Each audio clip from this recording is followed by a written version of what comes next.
Nagiging realidad ang pandaigdigang kaligtasan sa ilang. Dahil sa pagkaubos ng mga yaman ng daigdig, pipili ang bawat bansa ng 100 kalahok. Ang mga yaman na nakuha mula sa ilang ay ibabalik ng 10,000 beses sa bansang pinagmulan. At ikaw, bilang isang estudyante sa universidad, kahit na nasa listahan ka ng mga kalahok, walang naniniwala na ang isang mahinang estudyante sa universidad ay maaaring mabuhay sa ilang. Maaaring mamatay ako sa gutom sa unang araw, ngunit hindi nila alam na ang pinakagusto mo ay ang paggalugad sa malawak na kalikasan. Kahit naiwan ka nila sa isang birheng kagubatan, maaari kang mabuhay ng mag-isa sa loob ng 2.5 taon. Pagmulat mong muli ng iyong mga mata, matatagpuan mo ang iyong sarili sa isang birheng kagubatan. Isang malamig na boses ang nagsalita. Maligayang pagdating sa kakaibang ilang. Sa pagkakataong ito, mayroong kabuuang 11,700 kalahok. Ang bawat tao ay makakatanggap ng isang protective suit, isang multifunctional backpack, at isang thermal blanket. Bukod pa rito, ang bawat tao ay random na makakatanggap ng 3 gamit pangkaligtasan. Kailangan kong makita agad kung ano ang laman ng backpack. Agad mong binuksan ang backpack na natanggap mo lang, at sa loob ay mayroong pala ng sapper, isang maliit na palayok na bakal, at isang reel ng PC pangingisda. Sa sandaling iyon, nakaramdam ng kilabot ang mga manunood ng batis dahil si GK, na kumakatawan sa lupain ng Parola, ay nakatanggap ng kutsilyong pangmilitar, isang batong pingkian, isang pana, at mga palaso. Ang lupain ng oso ay nakatanggap ng isang kutsilyong pang-combat at isang first aid survival kit, na mas nakahihigit sa iyong kagamitan. Sayang lang ang kagamitang ito. Malamang na hindi tatagal ang mahinang estudyante sa kolehiyo. Napakagaling ng koponan mula sa bansang Parola at ng bansang Oso. Napakalaki ng pagkakaiba. Habang mainit na pinag-uusapan ng mga manunood sa buong mundo ang komposisyon ng koponan ng mga kalahok sa bawat bansa, isang malamig na boses ang umalangaw sa itaas ng mga ulo ng lahat ng kalahok. Babala, ang kalahok sa Podol ay napatay ng isang higanteng kayumangging oso. Kasalukuyang bilang ng mga nakaligtas, 11,679. Agad na nataranta ang lahat at napagtanto na sila ay nahaharap sa isang pagsubok na nagbabanta sa buhay o kamatayan. Sa iyong bahagi, isinuot mo na ang iyong protective suit at backpack. Pinagmasdan mo ang iyong kapaligiran, mataas na halumigmig, malambot na lupa, malalagang halaman. Ito ay tipikal sa isang katamtamang nalalagas na dahon na kagubatan. Base sa sikat ng araw mula sa itaas, dapat ay 10:00 ng umaga na. Sa sandaling iyon, lilito ang interface ng system sa iyong retina. Maligayang pagdating sa sistema ng pagtutroso sa ilang. Maaari kang mag-login sa iyong kasalukuyang lokasyon bawat 3 araw ng kaligtasan. Kakaibang Virgin Forest Area. Ang baguhan ay ginawaran ng Master Level Starter Pack. Kamalayan sa kapaligiran sa Master Level. Agad-agad, isang dayuhang puwersa ang bumaha sa iyong utak. Direksyon ng hangin, halumigmig, bakas ng aktibidad ng hayop, katayuan ng paglaki ng halaman. Lahat ng impormasyon ay dumadaloy na parang alon patungo sa iyong persepsyon. 300 metro ang layo ay may batis, malinaw na tubig, direktang angkop, 700 metro sa hilagang kanluran ay may natural na kuweba na angkop para sa paggawa ng silungan. Sa harap mo ay mga dumi ng kayumangging oso, na nagpapahiwatig na may malalaking carnivore rito. Ito ay kamalayan sa kapaligiran sa antas ng master. Sa kasanayang ito, hindi ka ba makakain ng 71 tonelada sa loob ng 3 araw? Samantala, sa malaking gitnang bulwagan ng dragon, daan-daang eksperto sa kaligtasan ang nakaupo. Sa napakalaking screen ay makikita ang mga stream ng 100 kalahok. Ang stream ni Lenyo ay may 80 milyong online viewers. Ang stream ni Chenyo ay may 60 milyon, at ang stream mo ay mayroon lamang 300,000 katao na nanonood. Iniisip ng karamihan sa mga manunood na ang isang mahinang estudyante sa kolehiyo ay hindi karapat-dapat panoorin. Sa sandaling iyon, isang lalaking nasa katanghaliang gulang ang mabilis na pumasok sa silid ng pagpupulong. Ito si Lian Jun, ministro ng Dragon Emergency Management Ministry. Sabi ni Lian Jun, kailangan nating magtatag ng isang kataas-taasang utos upang magbigay ng teknikal na suporta at psikolohikal na tulong sa mga kalahok ayon sa mga tuntunin ng kalikasan. Isang mensahe na wala pang 100 karakter ang maaaring ipadala sa mga kalahok bawat linggo. Samantala, patungo ka na sa batis na 300 metro ang layo. Nang matano mo na ang batis, kahit ikaw ay hindi maiwasang mamangha dahil napakalinaw nito, at ang paminsan-minsang kislap sa tubig ay nagpapatunay na ito ay dekalidad na natural na tubig. Handa ka ng mangisda. Una, nilulutas mo ang problema ng pagkain. Kaya hinubad mo ang iyong backpack, inilalabas ang iyong PC at kawil, pagkatapos ay naghanap ng sanga para gawing pamangwit. Lumitaw ang ilang matatatabang bulate gamit ang pala ng manghuhukay. Tila simple lang ang sunod-sunod na aksyon, ngunit hindi. Sa madaling panahon ay nakahanap ka ng pwesto. Inihagis mo ang iyong pamangwit, at lumipas ang 2.5 minuto nang walang kilos. Naiinip na ang ilang manonood. Bakit walang isdang kumakagat? Wala bang isda rito? Isa talaga siyang mahinang estudyante sa kolehiyo. Hindi nga siya marunong mangisda. Ngunit, sa sandaling iyon, humigpit ang PC. Bigla mong hinawakan ang pamangwit at naramdaman ang isang malakas na puwersa sa ilalim ng tubig.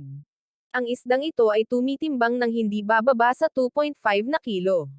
Ang isda ay lumilipad mula sa gilid patungo sa gilid sa tubig, sinusubukang kumawala mula sa kawil, ngunit ang iyong pamamaraan ay napakahusay.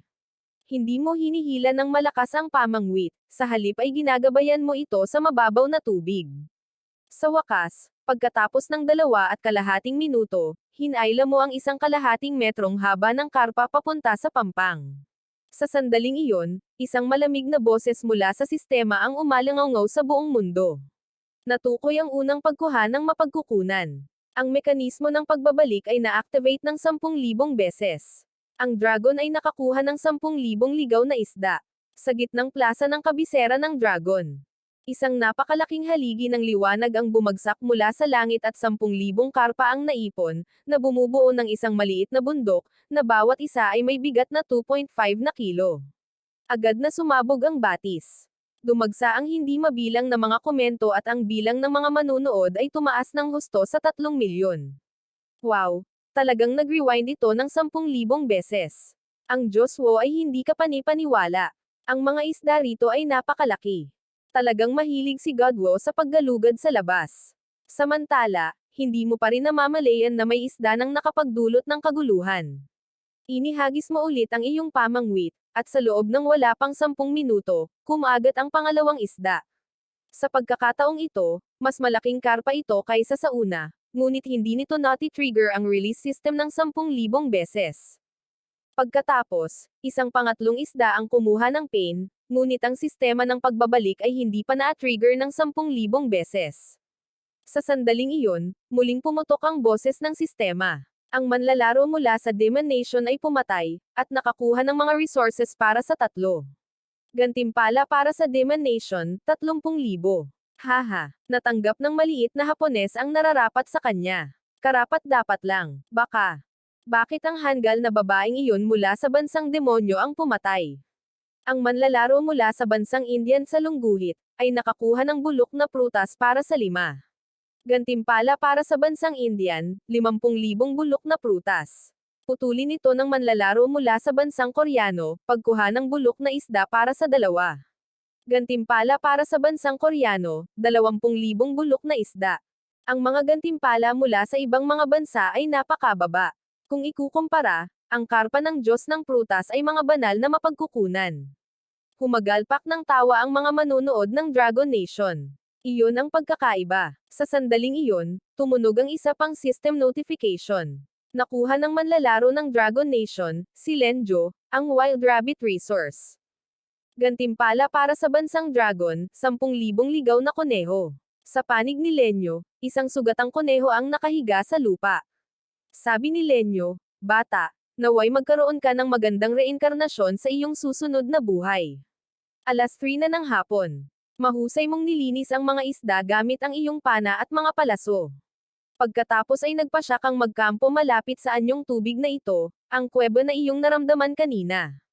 Magandang ideya iyon. Habang dinadala mo ang isda patungo sa kuweba, isang oso na kulay grizzly ang umungal mula sa malayo, kasunod ang isang USA na umuungol. Kaya may mga oso na kulay grizzly dito. Agad kang huminto. Nakatuon ang iyong mga mata sa pinagmumulan ng tunog. Alam mo ba na ang lakas at bilis ng pag-atake ng isang oso na kulay grizzly ay lubhang nakakatakot? Nanatili kang nakatayo, nakikinig sa mga ingay sa malayo, at ang iyong puso ay mabilis na bumilis. Hindi dahil sa takot, kundi dahil sa pananabik. Dito ay may pinagmumulan ng malinis at matatag na tubig, masaganang isda, at malalagang halaman. Kung ang kuwebang iyon ay maaaring tirahan at sapat na ligtas, ang oso na iyon ang dapat matakot. Sa iyong nakaraang buhay, hindi ka nagkulang sa pakikipagtagpo sa malalaking hayop, mga kawan ng lobo, baboy ramo, at maging sa mga tigre. Ang susi ay ang paggamit ng tamang paraan at pagpili ng tamang sandali, ang paggamit ng katalinuhan, hindi ang brutal na puwersa. Sa ganoong paraan, madali mong mapapatay ang mga halimaw na iyon. Pagkatapos magmasid ng 2.5 minuto, tumungo ka sa kabilang direksyon mula sa kayumangging oso. Pinakamabuting iwasan muna ang galit nito. Habang nasa daan, palagi kang yuyuko upang mamitas ng mga tuyong sanga mula sa lupa. Nalakbay mo ang 800 metro sa loob ng mahigit 10 minuto. Hindi dahil mahirap ang daan, kundi dahil palagi mong pinagmamasdan ang iyong paligid. Ang iyong kamalayan sa kapaligiran na nasa antas ng master ay nagpagana sa iyong utak na parang isang precision radar, na walang katapusang nangangalap ng mga kapaki-pakinabang na impormasyon. Sa wakas, lumitaw sa iyong harapan ang kuweba na bato. Bagamat nagbibigay ito ng proteksyon mula sa hangin at ulan, napakaliit ng espasyo. Hindi ito angkop para sa pangmatagalang paninirahan. Napakaliit ng kuwebang ito, reklamo mo.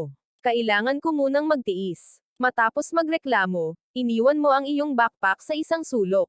Ang susunod na hakbang ay ang paggawa ng apoy.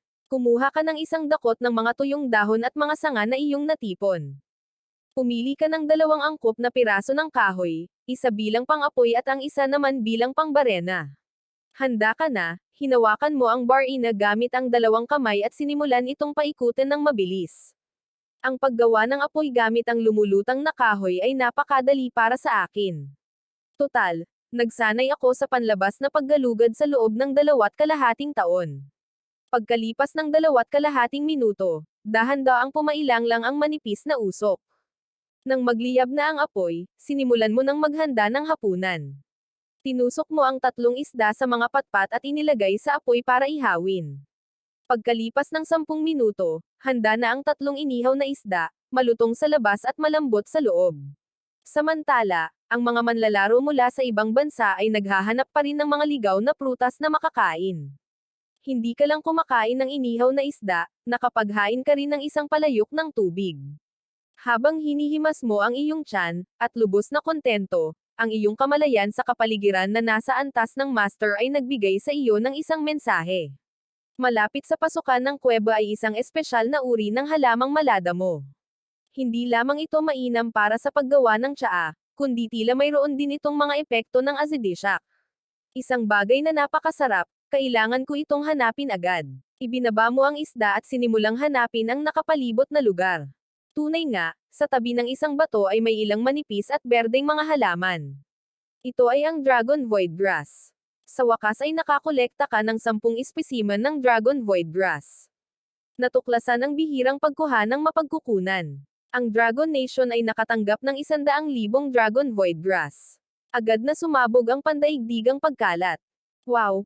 Pampaganya, seryoso, ang Diyos ng prutas ay nagkakaloob ng mga pagpapala sa lahat ng mga kababayang lalaki. Salamat, Diyos ng prutas. Susubukan ko ito ngayong gabi. Agad-agad, nagtimpla siya ng tsaa sa maliit na palayok na bakal, isang kagat ng isda, isang higop ng dragon void herb tea. Ang sarap. Sa iyong tabi, nailagay mo na ang bagong pitas na dragon void herb sa maliit na palayok na bakal, at agad na sumibol ang mabangong aroma. Isang kagat ng isda, isang higop ng tsaa. 2 inihaw na isda ang nakapagpabusog sa iyo ng halos 80%. Itatabi mo ang huli para bukas. Malalim na ang gabi. Walang polusyon sa liwanag dito. Pagtingala mo, makikita mo ang Milky Way sa kalangitan. Sa sandaling iyon, sumulyap ka sa data panel. Kasalukuyang bilang ng mga pagkamatay sa buong mundo, 127. Napakaraming namatay sa unang araw. Sana ay makatagal ang bansang dragon. Pagkatapos ay nagdagdag ka ng kaunting kahoy sa apoy sa kampo gamit ang PC at palayok na bakal. Gumawa ka ng isang simpleng aparatong pang-alerto. Masyadong propesyonal ang Diyos ng prutas. Gumawa pa nga siya ng aparatong pang-alerto. Nanginginig pa rin ang ibang mga kalahok, Ngunit ang Diyos ng prutas ay nasisiyahan na sa buhay. Pagkatapos gawin ang lahat ng ito, mahigpit mong hinawakan ang pana at mga palaso at bumalik sa pagtulog. Pagsikat ng araw, ang unang sinag ng araw ay tumama sa iyong mukha. Nagunat ka. Ano ang mga plano ko para sa araw na ito? Una, tingnan natin kung may iuulat ang environmental perception. Nagpadala sa iyo ng iba pang impormasyon ang Master Level Environmental Perception. Mga 2 kilometro sa timog kanluran ay isang pugad ng mga mababanggas na manok. Isang kislap ng pananabik ang sumilay sa iyong mga mata. Mukhang hindi ako kakain ng isda ngayon. Dali-dali mong tinipon ang lahat ng iyong mga gamit. Kung wala lang sanang mas magandang lugar malapit, babalik ako. Tumungo ka patungo sa pugad ng mga mababanggas na manok, habang gumagalaw ng may paghinto at pag-uunahan. Upang matagumpay na makahuli ng ibong-ibon, hindi sapat ang isang pana at palaso. Kailangan kong gumawa ng sibat. Hindi lamang ito may mahabang saklaw at madaling gawin, kundi natutugunan din ito ang mga limitasyon ng tao sa bilis at lakas. Sa iyong palagay, ang hawakan ng sibat ay dapat matugunan ang ilang mga kondisyon, maging sapat na tuwid at sapat na matigas, na may tamang haba at tamang bigat. Pagkalipas ng kalahating oras, sa wakas ay nakahanap ka na ng angkop na puno. Gamit ang pana, mga palaso, at mga kagamitan, magsisimula kang umakyat sa puno. Gamit ang isang pala, makakakuha ka ng isang tangkay na angkop para sa sibat. Pagkatapos, gamit ang tali ng pana, unti-unti mong uukit ang kahoy, at ang dulo ng sibat ay humuhubog. Pagkatapos magsindi ng apoy, iiho mo ang dulo ng sibat upang patigasin ang kahoy. Ang buong proseso ng paggawa ay aabutin ng humigit kumulang 40 minuto, at sa panahong iyon ay kakainin mo ang natirang inihaw na isda mula kahapon upang mabawi ang iyong lakas. Habang kumakain ka, pinagmamasdan mo ang iyong kapaligiran. Ang kakayahang ito na mag-multitask ay humahanga sa mga manunood ng palabas. Iwinawagayway mo ang sibat ng may kasiyahan. Panahon na para harapin ang mga ibong-ibon na iyon. Habang papunta ka sa pugad ng ibong-ibon, ang mga broadcast mula sa iba't ibang channel ng Dragon ay naging magulo. Mga kapatid, magmadali kayo sa broadcast ng pugad. Anong kabaliwan? May malaking nangyayari sa pugad. Tila nagkita ang dalawa mula sa broadcast ng ating bansa, ang babaeng si Son at ang lalaking si Zia, at ang maliit na bastos na si Nang Duya. Ha ha ha. Tulungan ng langit ang ating dakilang bansa, pugad. Tunay na nakahanap sila ng makakasama. Ang kombinasyong ito ay walang tatalo. Gayunpaman, ang dalawang ito, sa harap ng bilyon-bilyong manunood sa buong mundo, ay nagyakap ng mahigpit, at pagkatapos ay naputol ang transmisyon. Ipinapahiwatig ng sistema na pinatay na ng kalahok ang transmisyon. Ipinaalala ni Lindsay sa lahat na maaaring ihinto ng bawat kalahok ang broadcast ng 2.5 oras sa isang araw. Natigilan ang pandaigdigang manunood. Ilang segundo ang lumipas, sumabog ang lahat. Sa punong himpilan ng Nest Country, ang dating masayang mataas na pinuno ay naging galit na galit. Mga bastardo, ito na ba ang panahon para sa kalokohan tungkol sa pag-ibig? Samantala, syempre, wala kayong alam tungkol sa kaguluhan sa labas. Nakatuon ka sa pagsulong patungo sa pugad ng ibong-ibon.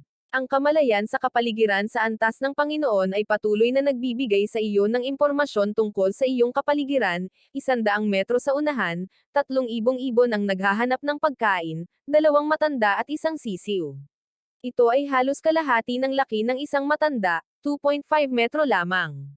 Ngayon na ang oras. Kunin mo ang sibat ko. Kapag 5 metro na ang layo mo, huminto ka. Sa sandaling iyon, ang 2 matanda ay tumutuka sa mabatong lupa at ang sisiw ay tumalon sa paligid nila. Malakas mong inihagis ang sibat. Ang dulo ng sibat ay tumagos sa katawan ng isang nasa hustong gulang na ibong-ibon. Ang 2 pang ibong-ibon, na takot, ay tumakas sa lahat ng direksyon. Nakamit mo na ang iyong layunin. Isa itong matabang ibong-ibon, mga 3 o 4 na gin. Natuklasan ang pagkuha ng mapagkukunan. Nakakuha ang dragon ng 10,000 ligaw na ibong-ibon. Sa mga gitnang plasa ng mga pangunahing lungsod ng dragon, 10,000 na buhay, tumatalo na ligaw na ibong-ibon ang lumitaw mula sa kung saan. Ang kanilang mga kurukok ay umalangaw sa kalangitan. Nakamamangha ang tanawin. Mga ibong-ibon, 10,000 ibong-ibon. Ang pambansang Diyos ay hindi ka panipaniwala. Ang bilang ng mga manonood sa palabas ay tumaas sa mahigit 5,000 sa isang iglap. Ipinahihiwatig ng kamalayan sa kapaligiran sa antas ng master, 200 metro sa unahan sa kaliwa ay may latian, 300 metro sa kanan ay may maliit na puddle, ngunit malabo ang tubig. Umiling ka. Mukhang kailangan kong bumalik sa karaniwang lugar. Babalik ka sa lugar kung saan ka nangingisda kahapon at sisimulan ang pagproseso ng ibong-ibon. Maaari mong itago ang mga balahibong ito. Magbibigay ang mga ito ng katatagan kapag gumagawa ng mga pana at palaso. Pagkatapos ay itatapon mo ang mga hindi nakakaing lamang loob pabalik sa tubig. Maya-maya ay magtitipon na ang mga isda, at magiging mas madali na ang pangingisda. Mabilis mong nilinis ang isang bukas na espasyo at gumawa ng apoy sa kampo.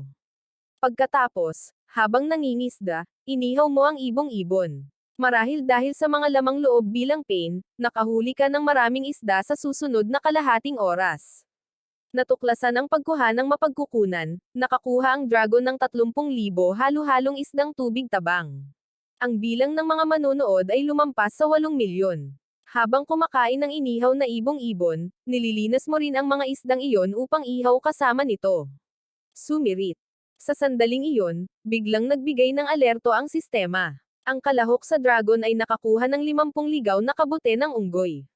Ang dragon ay nakakuha ng 500,000 ligaw na kabute ng unggoy. Ngunit pagkatapos noon, dumating ang balita na siya ay natalo, napatay ng isang mabangis na hayop. Nang malaman ang pagkamatay ng isang kapwa kalahok, ang mod ay naging malungkot. Sa kalikasan, ang isang panandaliang pag-uudyok ay kadalasang nakamamatay. Ang pagkamatay ni Limin ay nagsisilbing babala. Kahit na mayroon akong kakayahang makaunawa sa kapaligiran, hindi ko maaaring ibaba ang aking pagbabantay. Tumigil ka sa pagkain, inimpake ang natitirang pagkain sa iyong backpack, at pinatay ang apoy sa kampo. Nang magawa mo ang lahat ng ito, mahigpit mong hinawakan ang pana at mga palaso sa iyong kamay. Lumingon ka at sumubok ng mas malalim sa masukal na bahagi ng kagubatan. Saan pupunta ang pambansang Diyos? Masama ang loob niya. Total, may kababayan din siyang namatay. Sabi ng eksperto sa kaligtasan ng dragon na si Chinie, hindi siya malungkot. Sa kabaligtaran, mas nakapokus siya kaysa dati. Tulad ng sabi ni Shi, mas malinaw ang isip ko kaysa dati. Kailangan ko ng pana, isang malakas na pana. Pagkatapos maglakad ng mga 2 o 3 kilometro, biglang nagbigay sa iyo ng malakas na senyales ang iyong pakiramdam sa kapaligiran, 300 metro sa unahan, natuklasan mo ang isang malawak na lugar ng dekalidad na kawayan. Biglang huminto ang iyong mga hakbang at nagliwanag ang iyong mga mata. Ang mga tubo ng kawayan ay maaaring gamitin sa paggawa ng mga kagamitan sa kusina. Ang mga usbong ng kawayan ay nakakain, at ang tamang kawayan ay isang mahusay na material para sa paggawa ng mga pana at palaso. Binilisan mo ang iyong lakad at dinagtagal ay isang kagubatan ng kawayan ang lumitaw sa harap mo. Lumapit ka upang suriin ang kalidad ng kawayan. Bueno, lahat sila ay mga kawayan na mahigit 3 taong gulang, na may napakahusay na elastisidad at tibay. Hinaplos mo ang iyong baba habang iniisip mo kung anong material ang gagamitin mo para sa tali ng pana. Kung gagamit ng tali, malamang na maputol ito pagkatapos ng ilang paggamit. Matapos hiwain ang balat ng mulberry sa mahahabang piraso, ibababad, hahampasin, at patuyuin ito sa araw, pagkatapos ay ipipilit ito para maging lubod na hibla.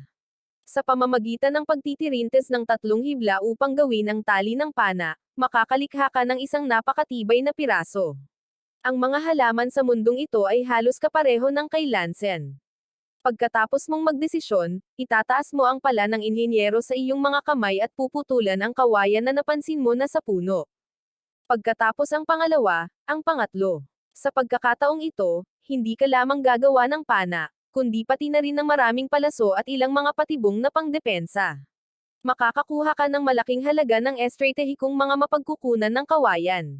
Ang Longwo ay nakatanggap ng 50,000 mga halamang kawayan na nasa hustong gulang na sa pastulan, bundok Sisen, timog kanluran ng Longgo. Sa tigang na burol sa timog kanluran ng Longgo, sa 2. 5 segundo ang lumipas at naging dagat ng kawayan. Sabi ni Chai, isang eksperto sa kaligtasan mula sa Longwo, maaaring hindi alam ng mga tao kung ano ang balak gawin ng kalahok na si Xiaowo sa pamamagitan ng pagputol ng mga kawayang ito, ngunit mayroon akong matapang na hula. Ang gagawin niya ay gumawa ng mga pana at palaso. Gumagawa siya ng isang hanay ng mga sandata sa pangangaso na magbibigay daan sa kanya upang mangibabaw sa kalikasan. Sa kaibuturan ng masukal na gubat, nagawa mo na ang kawayan na maging isang napakalaking bolsa. Huminga ka ng malalim at, dala ang kargang ito na 10-10 kilo sa iyong mga balikat, maglakad ka ng paunti-unti patungo sa silungan, habang iniisip kung paano maglalagay ng iba't ibang bitag. Noon din, isang malakas na ungol ng oso ang nagmula sa kaibuturan ng kagubatan, hindi kalayuan. Ang oso na iyon muli.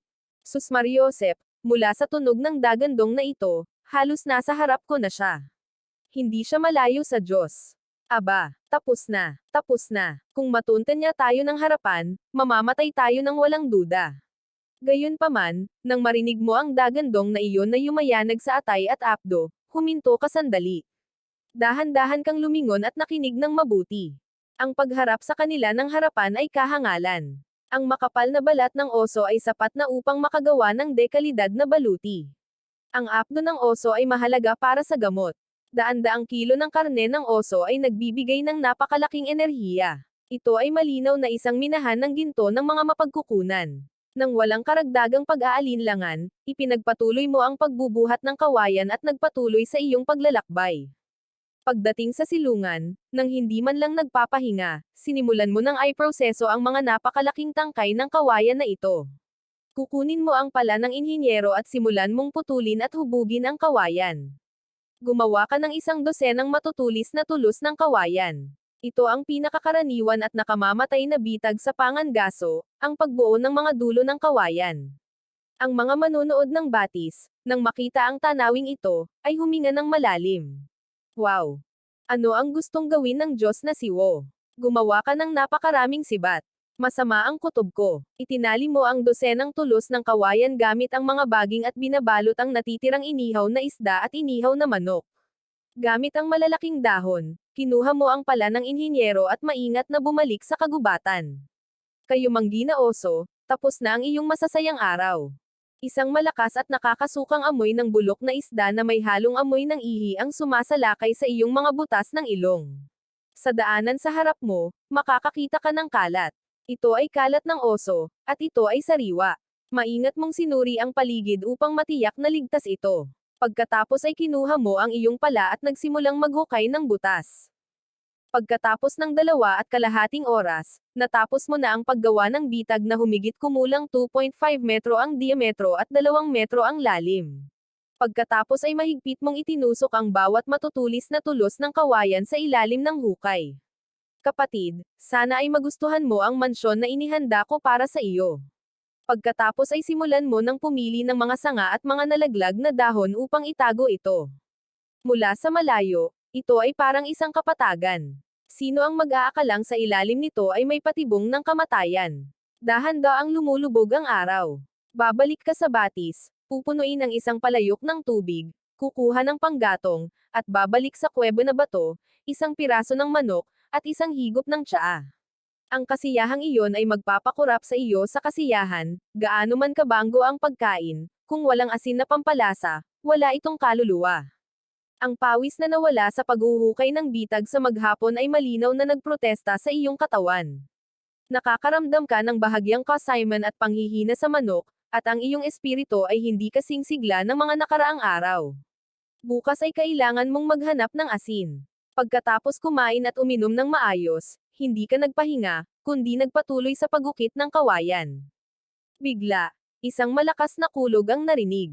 Kaagad pagkatapos, ang mga patak ng ulan na kasing laki ng butil ay nagsimulang humampas sa lupa sa labas ng kuweba, ngunit ikaw na nasa loob ng kuweba ay halos hindi naapektuhan.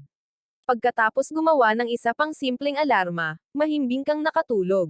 Kinabukasan, ang unang bagay na gagawin mo pagkagising ay suriin ang bitag. Pagkatapos ayusin ang iyong gamit, isang malamig at mekanikal na boses ang papasok. Pandaigdigan at kakaibang pagtaas ng tindi ng kompetisyon.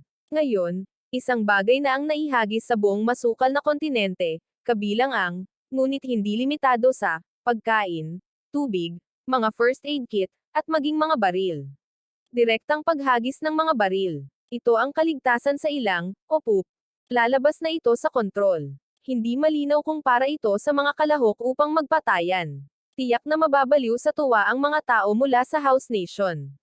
Sa kanilang 100 kalahok, hindi bababa sa 30 ang mga retiradong veterano ng SS at Delta. Kung makakakuha sila ng mga armas, magiging isang masaker ito. Masyado itong hindi patas para sa mga kalahok mula sa Longwo. Lahat ng mata ay nasa livestream mo na naman. Nang marinig ang anunsyo, bahagyang kumunat ang noo mo at nagpatuloy sa paglalakad patungo sa bitag. Inabot ka ng mahigit kalahating oras bago nakabalik sa lugar kung saan mo inilagay ang bitag kahapon. Mula sa malayo, may naamoy kang mahinang amoy ng dugo. May nahulog. Maaari kayang malaking oso. Agad mong hinigpitan ang hawak mo sa sibat at dahan-daang lumapit. Nakita mong may malaking kalat sa paligid ng bitag. Mabilis kang tumakbo at tumingin sa loob. Sa loob ng butas ay hindi ang malaking oso, kundi isang pulang USA. Maliwanag, sa bagyo kagabi, tumakas ito sa takot at mga pagkakamali. Bagamat hindi ito oso, ang usang ito ay may bigat na hindi bababa sa 200 o 300 kilo. Malaking kuha. Matagumpay na nakahuli ang binata ng isang malaking kulungan ng mga hayop, isang pulang USA. Gantimpala, 10,000 pulang USA. Ang buong bansang Dragon ay maingay sa gitnang plaza ng kabisera. Ang mga buhay na kabayo na may matipunong pangangatawan ay bumuhos palabas ng maliwanag na tarangkahan na parang mga dumplings. Isang nakamamanghang tanawin ng 10,000 kabayong tumatakbo. Pagkatapos ng maikling sandali ng pagkamangha, ang buong bayan ay sumabog sa malalakas na hiyawan. Wozan, sa lungguhit, ipinapahayag ko na mula ngayon ay si Xiaowo na lamang ang aking Diyos, 10,000 kabayo. Ang mga yamang ito ay hindi ka panipaniwala. Tumayo ka sandali sa gilid ng bitag, nagmamasid. Pagkatapos ay tumalon ka papasok. Sa unang tumpak na hiwa, binubuksan mo ang leeg, pinaagos ang dugo mula sa ugat patungo sa mga bote ng ulan. Pagkatapos ay sinisimulan mong hiwain at paghiwalayin ang puwitan. Sa isang iglap, isang 300 gin na halimaw ang iyong kinatay sa 7 o 8 piraso. Maingat mong binabalot ang pinakamakatas na lomo ng USA at isang steak. Pagkatapos ay dinala mo ang pinakamabigat na hita sa likuran. Kailangan mong ibalik agad ang lahat ng USA sa kuweba upang hindi ka masundan ng ibang mga halimaw. Pagkabalik mo sa ibabaw, nang walang tigil kahit isang sandali. Pagkalipas ng 10 minuto, nakabalik ka na sa kuweba. Ang natitirang karne ay dapat ilipat sa lalong madaling panahon.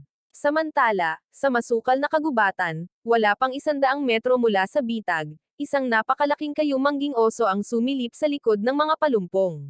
Ang tuwid nitong taas ay madaling lumampas sa 3 metro, at ang kayumangging balahibo nito ay parang mga karayom na bakal. Ang pinaka-nakakatakot na bagay ay ang mga matang walang emosyon nito. Pinagmamasdan nito ang iyong likod habang ikaw ay naglalakad palayo. Gamit ang kanyang malalaking kuko, humuhukay ito ng malaking butas sa lupa. Pagkalipas ng 20 minuto, muling lumitaw ka sa gilid ng bitag. Bigla, napansin mo ang ilang malalaking bakas ng paa ng oso sa putik. Isang malamig na pawis ang tumataas sa tuktok ng iyong ulo.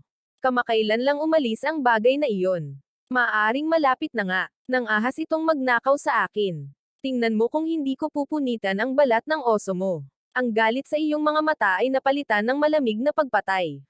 Pagbalik sa kuweba, ang paa ng USA ay nakahiga pa rin sa malamig na tipak, ngunit wala kang gana. Habang nag-iisip ka, lalo kang nagagalit. Ang pag-atras ay nagpaparamdam sa iyo na mas lalo kang natatalo. Kaya't nang hindi lumilingon, lumabas ka ng kuweba, nagpas siyang magpalit ng direksyon at pumunta sa isang lugar na hindi pa nagagalugad upang subukan ang iyong swerte. Naglakad ka ng ganito ng 1 kilometro. Bigla kang huminto mga 50 metro sa unahan sa kaliwa. Mayroong isang bagay. Habang papalapit ka, natuklasan mong ito ang puno ng mulberry na iyong hinahanap. Magaling, gamit ang pana at mga palaso at isang lubid na gawa sa balat ng mulberry, aayusin natin ang isyong iyan sa oso. Sa pag-iisip nito, kinuha mo ang iyong pala ng sapper at maingat na binalatan ang balat ng puno. Nakalikom ka ng 2.5 bangkos, sapat na para magawa ang tali ng pana pabalik. Nang matapos kang makalakam, isinuot mo ang iyong backpack, nasiyahan. Habang naghahanda ka ng magpatuloy sa paggalugad ng mas malalim, bigla kang nakaramdam ng magaan na haplos sa iyong kanang balikat, isang malambot na pakiramdam na may kaunting init, tulad ng isang kamay. Kapangyarihan. Sino ito? Halos agad mong hinawakan ang pala at iniwas ito pabalik. Gayunpaman, walang anumang bagay sa likuran mo. Sa sumunod na segundo ay narinig mo ang iyak ng unggoy mula sa puno. Nakikita mo ba ang isang unggoy na nakasabit sa isang sanga? Ngumisi ito, ipinapakita ang mga ngipin, at sinubukang nakawin ang iyong backpack. Sa pagkakataong ito ay galit na galit ka na. Isang oso ang nagnakaw ng aking karne, at ngayon ay isang walang pakundangang unggoy pa.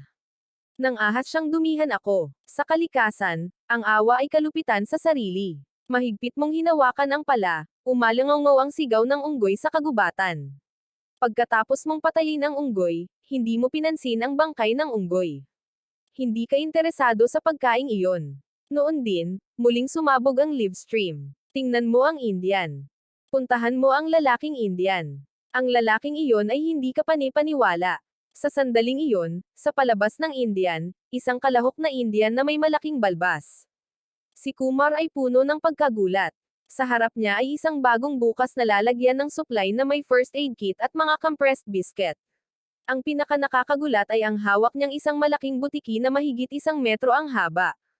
Ang kalahok na ito na nagngangalang Kumar ay may magandang kapalaran. Natagpuan niya ang supply at nakahuli ng pagkain. Gayunpaman, sa sumunod na segundo, sa ilalim ng paningin ng pandaigdigang madla, si Kumar sa palabas ay nagpakita ng isang masamang ngiti sa butiki at pagkatapos ay agad na nagdilim ang screen. Ipinapahiwatig ng sistema, tinapos na ng kalahok na ito ang palabas. Sa pilitan itong bubuksan muli sa loob ng 2 oras. Tumahimik ang buong mundo sa sandaling iyon. Akala ko walang tatalo sa kalahok na si Boko, ngunit may isa pang master pala. Kahit ang survival master, nang makita ito, ay uminom na lang ng tubig para maalis ang kahihiyan. Samantala, patuloy kang naggalugad ng hindi pa natutuklasang teritoryo. May isang latian 100 metro sa unahan. Walang pag-aalinlangan, nagpalit ka ng direksyon at umikot dito. Hindi nagtagal ay nakatuklas ka ng maraming dumi ng hayop sa lupa. Ito ay maaaring isang lugar ng pagtitipon para sa ilang uri ng hayop o isa sa mga pang-araw-araw na ruta nito. Hawak mo ang sibat at naglaho sa damuhan.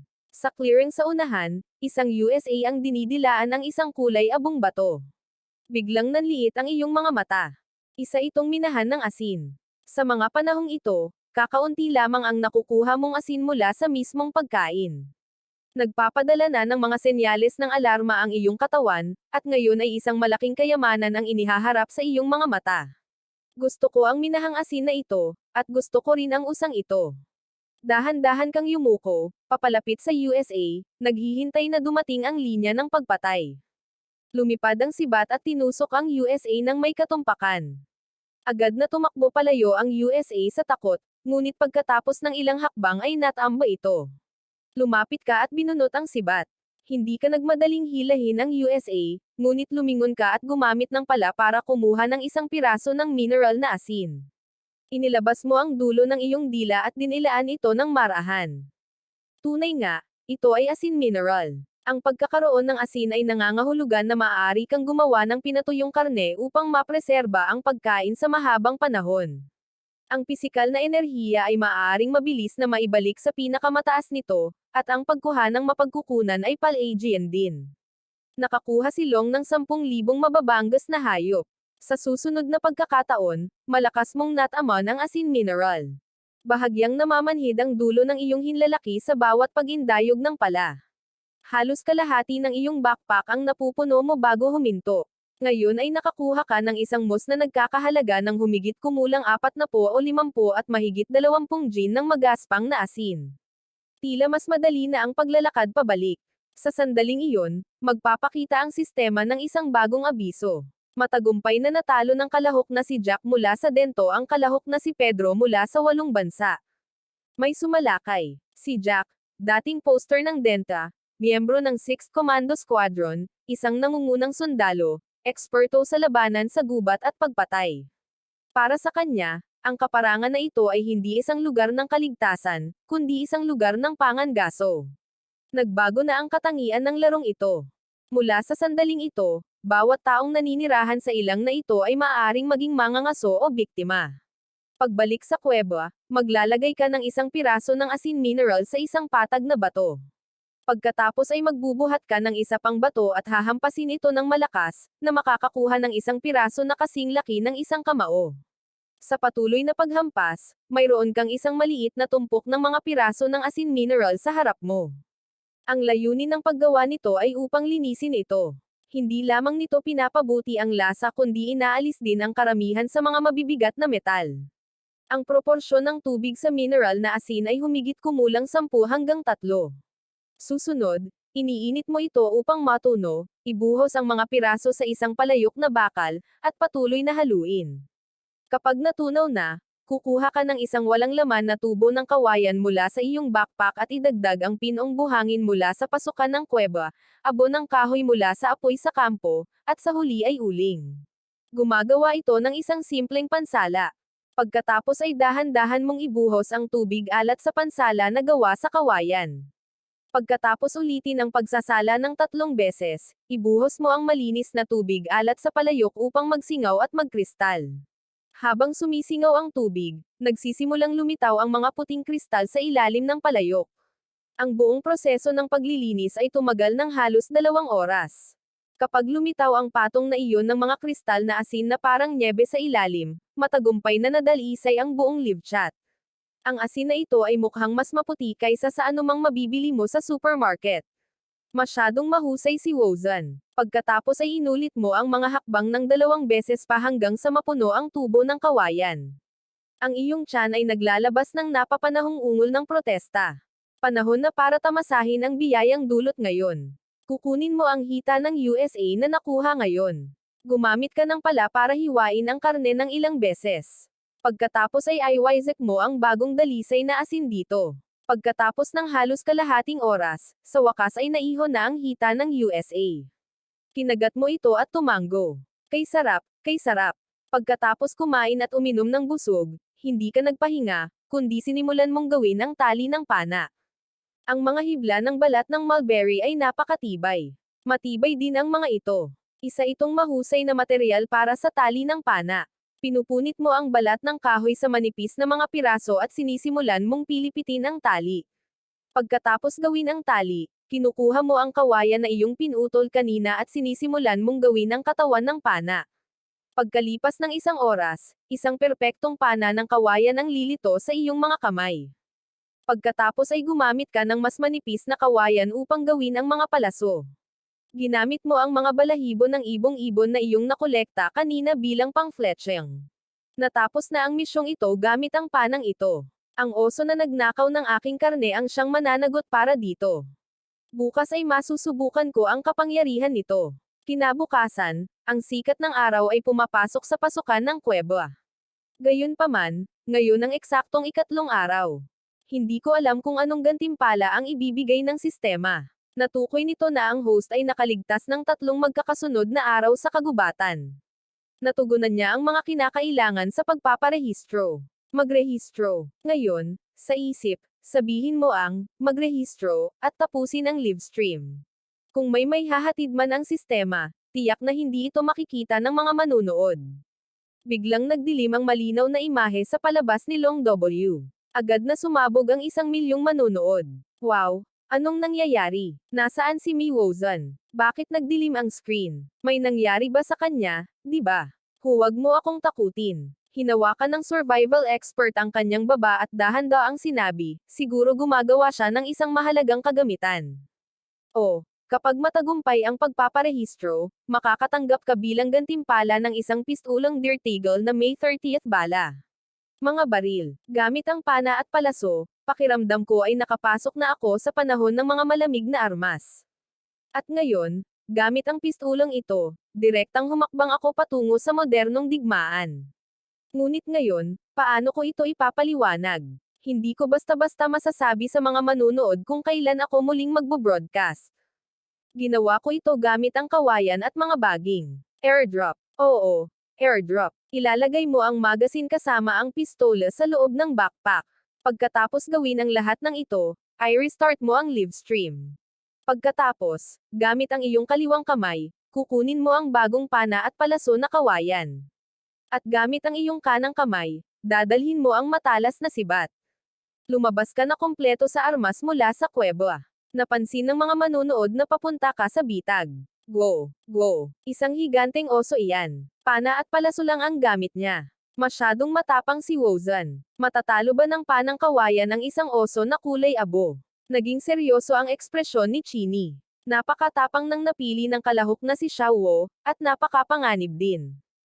Maliban na lang kung matamaan ko ang isang mahalagang punto tulad ng mata, hindi maiisip ang mga kahihinatnan. Sa sandaling iyon, ikaw ay lubos na kalmado. Lumapit ka sa bitag na sinira ng grizzly bear kanina. Ang lupa sa gilid ng hukay ay maluwag pa rin. Ang napakalaking bakas ng paa ng oso ay naroon pa rin.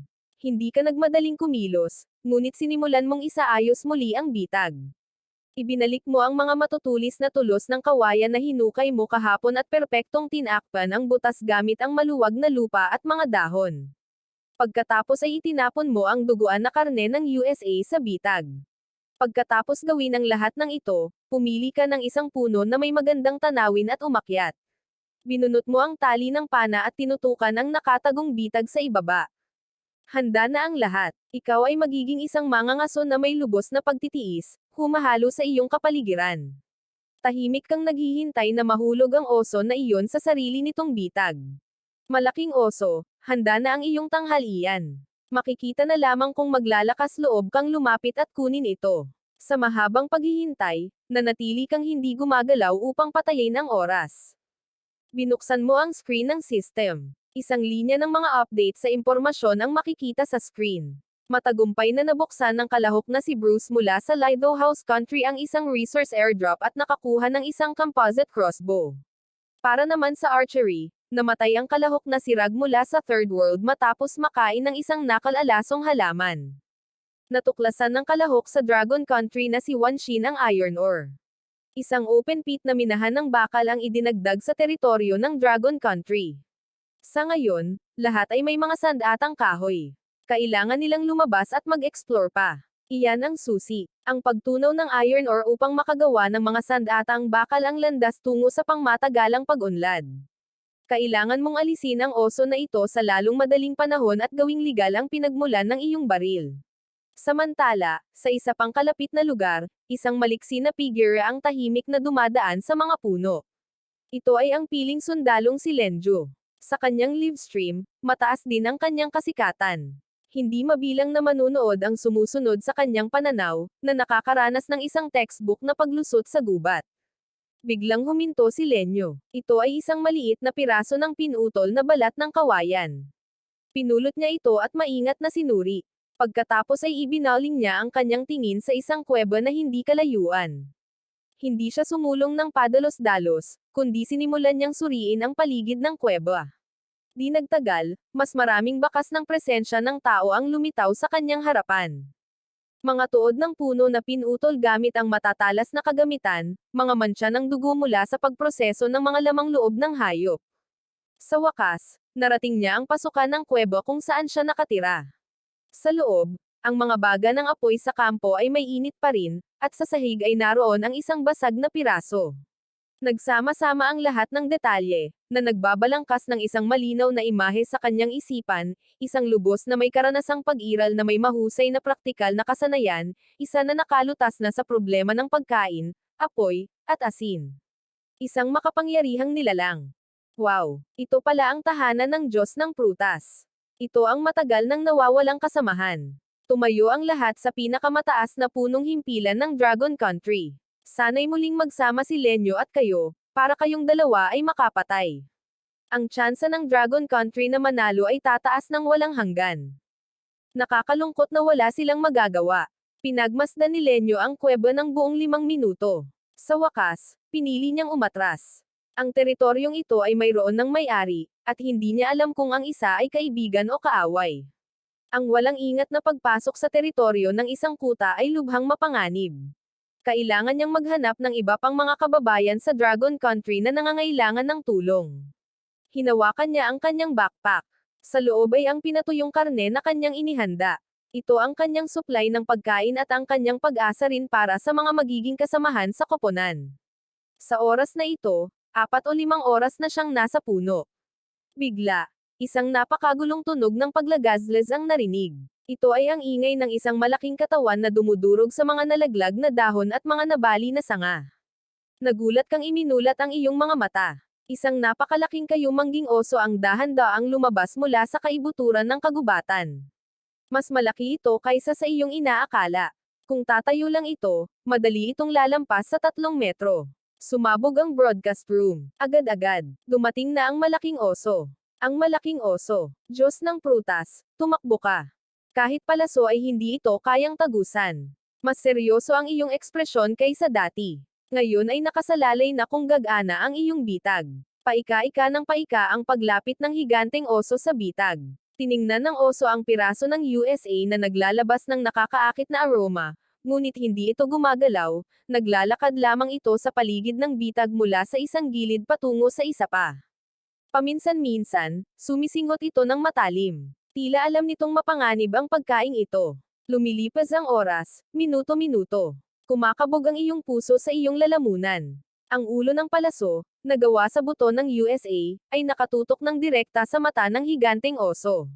Naghihintay ka ng perpektong sandali, maaaring mawalan ng pasensya ang oso at matapakan ang bitag, o nagpapakita ito ng ganap na kawalan ng lakas.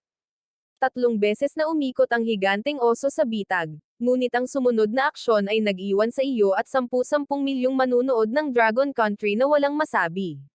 Hindi sumugod o kumapa ang oso, ngunit maingat na lumakad papunta sa gilid ng bitag at pagkatapos, kinokontrol ang katawan nito na parang tao, dahan-daang dumulas pababa. Ang napakalaking katawan nito ay perpektong nakaiwas sa mga tulos ng kawayan. Ang patong ng camouflage sa bitag at ang karne ng USA ay nahuhulog din sa loob. Ang halimaw na ito ay pumasok sa bitag nang hindi nagtamo ng anumang pinsala at nakakuha ng pagkain.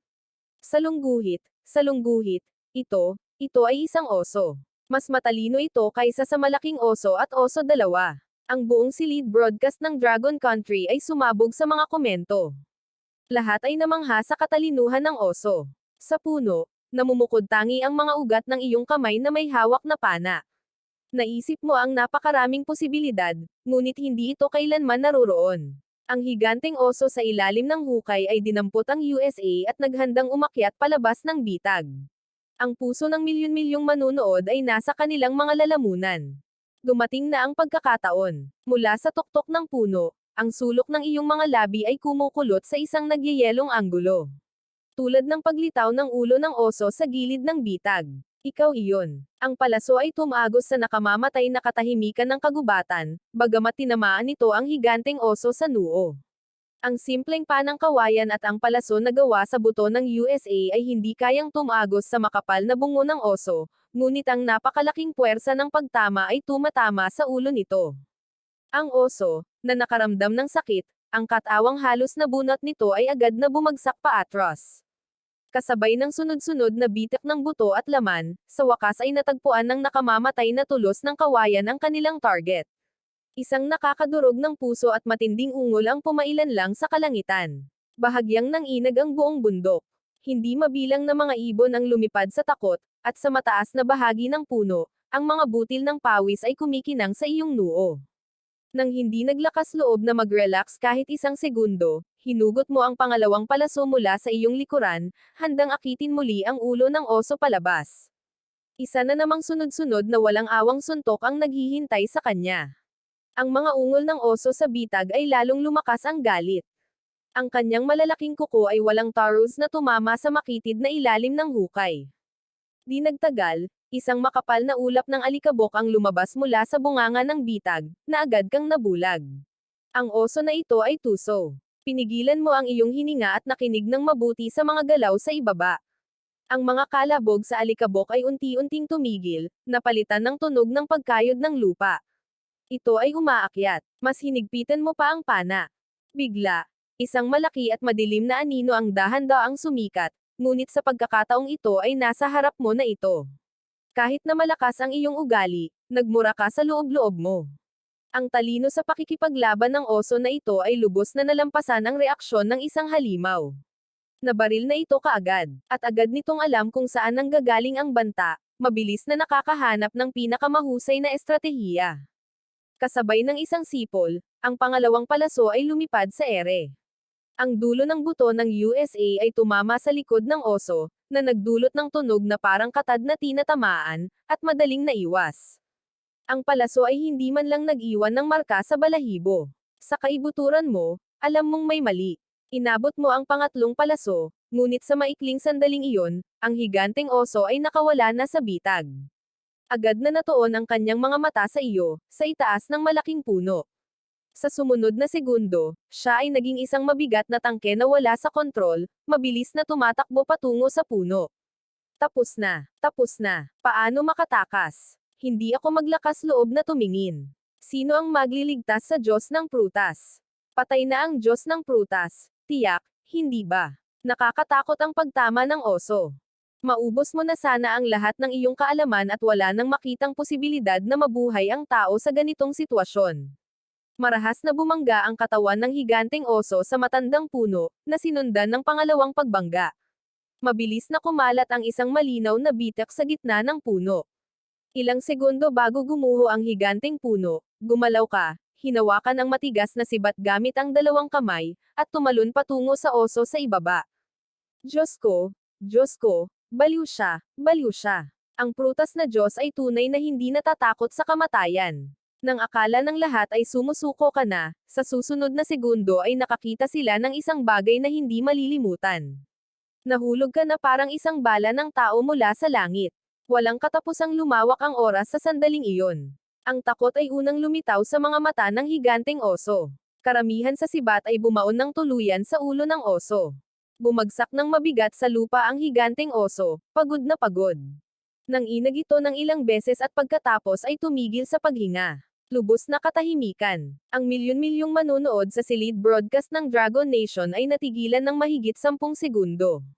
Ano ang nangyari? Isang banal na teknik. Isang banal na teknik. Ang Diyos ng prutas ay hindi ka panipaniwala. Ang galaw na ito ay sadyang hindi natural. Ikaw rin ay sumuntok sa mesa. Namumula. Ang maliit na prutas na ito ay walang kapantay. Ang kalahok mula sa Dragon Nation, si Little Fruit, ay matagumpay na nakahuli ng isang adultong oso, 10,000 adultong oso ang ay dadagdag sa teritoryo ng Dragon Nation. Sa sinaunang mga kagubatan ng bansang Dragon.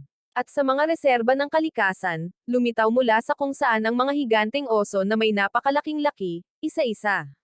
Wala kang alam sa kaguluhan sa labas. Kinuha mo ang pala ng inhinyero mula sa iyong baywang at gamit nito ay binuksan ang tiyan ng oso. Natagpuan mo ang may berdeng supot, ang bilyar na apdo ng oso. Binalot mo ito sa isang malaki at malinis na dahon at inilagay sa iyong backpack. Pagkatapos ay sinimulan mong ay proseso ang balat ng oso. Napakalaking trabaho iyon. Pinutol mo ang 4 na pinakamalambot na binti at isang malaking bahagi ng balakang. Binalot mo ito sa balat na nagamot na. Pagkatapos gawin ang lahat ng ito, kinarga mo ang bangkos ng karne na binalot sa balat ng oso at naghanap ng angkop na lugar na malapit. Kakaunti ka pa lang ng hakbang. Nang maamoy mo ang isang pamilyar na amoy, ang berdeng sibuyas, nagliwanag ang iyong mga mata at sinundan mo ang aroma. Nakita mo ang mga ligaw na berdeng sibuyas na tumutubo sa isang kalapit na gilid ng burol, at napalunok ka ng husto. Halos 10 oras ka nang hindi kumakain, at pagkatapos ng isang pakikibaka sa buhay o kamatayan, ang iyong lakas ay nasa hangganan nito. Nang makita ang mga sibuyas na iyon sa sandaling iyon, tila ang mga ito ay isang makalangit na pagkain.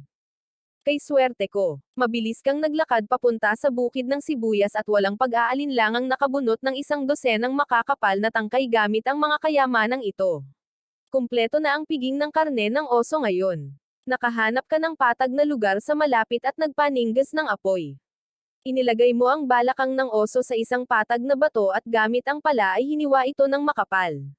Unti-unting naging kulay karamelo ang ibabaw ng karne ng oso. Kumuha ka ng isang hiwa ng karne ng oso at inilagay ito sa iyong bibig. Isa itong napakasarap na pagkain, ngunit kahit na masarap ang karne ng oso, napakataas nito ng taba, ang pagkain nito ng mag-isa ay maaaring nakakalason.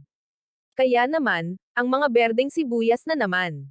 Kinagat mo ng malakas ang berdeng sibuyas. Agad na napuno ng maanghang na katas ang iyong bibig. Pagkatapos ay kumuha ka ng isa pang hiwa ng karne ng oso. Walang tatalo. Perpekto ang kombinasyong ito. Kung mayroon akong moonshine, mas masarap pa sana ito. Kapag nakahanap ako ng angkop na lugar para magtayo ng silungan, kailangan kong magplano na gumawa ng alak. Kung gayon, ang pag-ihaw ng karne na may rum ang magiging tunay na kasiyahan ng buhay. Habang ninanamnam mo ang pagkain, isang kislap sa iyong peripheral vision ang nakapansin ng kakaibang usok na pumapailan lang sa ibabaw ng malayong kagubatan. Airdrop. Agad kang tumugon, ang iyong mga mata ay kumikislap sa pananabik. Mabilis mong kinalkula ang distansya, mga 20 kilometro ang lalim sa kagubatan. Sa kasalukuyang bilis, aabutin ka ng isang buong araw. Walang pagmamadali. Una, kumain ka hanggang sa mabusog ka. Sa isa pang lugar na mas malapit sa lugar ng paglulunsad, nakita rin ni Lenyo ang pulang usok. Bilang isang propesyonal na sundalo ng Special Forces, mas alam niya kaysa kan-inuman ang kahalagahan ng isang lalagyan ng supply. Mga kagamitang medikal, armas, probisyon. Anumang rasyon ng militar ay maaaring lubos na mapabuti ang kaligtasan. Mula sa lupain, napagtanto kong ito ay isang medyo bukas na lambak. Bagamat patag ang lupain at angkop para sa paglipag ng mga lalagyan ng supply, nangangahulugan din ito ng kakulangan ng kanlungan at madaling paglantad sa mga sasakyang pandagat. Isipin mo iyan. Ang lugar ng paglulunsad ay walang alinlangang makakaakit ng maraming kakompetensya, at pagkatapos ay isang matinding labanan ang hindi maiiwasan. Gamit ang sarili niyang lakas, hindi mataas ang tsansa ng tagumpay, ngunit wala siyang ibang pagpipilian. Kailangan niyang kumuha ng mas maraming mapagkukunan para sa kanyang bansa. Muling sinuri ni Lenyo ang kanyang kagamitan. Isang kutsilyong pangmilitar, isang gawang bahay na pana at palaso, ilang piraso ng pinatuyong karne, at isang bote ng tubig.